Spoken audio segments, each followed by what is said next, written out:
All our research planning and production was mainly carried out using the Macs. To keep all our work in one place that was easily accessible to all, I used the website Blogger. This was helpful as it allowed me to keep track of all my planning and research as it was sorted by date, almost like a diary. Labels could also be created so the sections could be separated accordingly.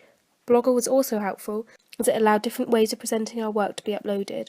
For example, I could create a document on Word and upload it on Scribd, which could then be embedded onto my blog, and created a much more professional look. SlideShare was another site which I used to upload PowerPoint documents and then could embed, making my work easier to read. For most of my research I used YouTube, as I could view a huge variety of music videos which I would then analyse as well as get screenshots.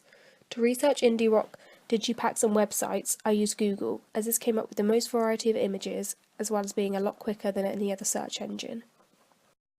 For the production of the music video, we used a Canon IXIS 220HS.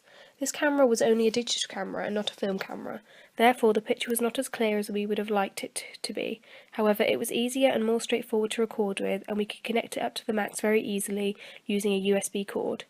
To keep the shot steady, we used a tripod, which was very helpful. However, due to the camera being fairly small, it was quite difficult to attach it. To edit the music video together, we used Adobe Premiere Pro. As we used this software last year, we knew how to import the clips, transfer them to the timeline, and also edit them down.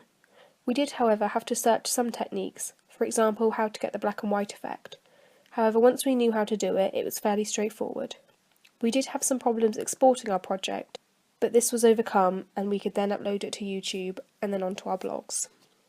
Our digipack photos were edited using Adobe Photoshop, and as we had a photography student in our group who had a lot of experience with this program, it was fairly straightforward to use.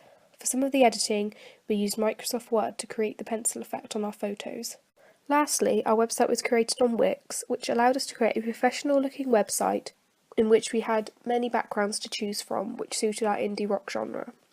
We also could separate the website into different pages, which allowed easy navigation for our target audience, as well as making sure there was enough information on the website to keep them fully updated. However, we would have liked a larger selection of fonts to choose from, as this would have linked our digipack to our website better.